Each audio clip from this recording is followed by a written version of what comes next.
Dadamizni endi sen qo'yasan. Men qo'ygan qo'rqaman. Nima? Men qo'yaman? Bekorlarni aytibsan, sen qo'yasan. Sen qo'yasan, tamom, sen kattasan. Asabimni buzma. Qayda katta qo'ysin debdi. Sen qo'yasan, men bilmayman. Uzr, suhbatlaringda bo'ldim. Mayitni yuvib olib, kafanga tayyor qilib o'rab qo'ydik. Endi janozani o'qish uchun darvozani oldida otangizdan haqdorlar bor ekan. Endi qaysi birlaring to'lab qo'yasizlar, qaysi birlaring rozi qilasizlar? Aka, seni uyingda yangitdan buzib dadam qurib berdilar.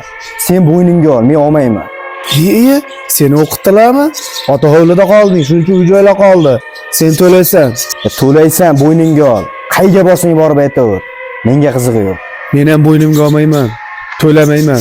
Essiz bir otani umri sendek noqobil farzandlarni o'stirguncha it boqqanida hozir o'sha it ko'zidan duv-duv yosh oqib atrofida uvillab hurayotgan bo'lardi.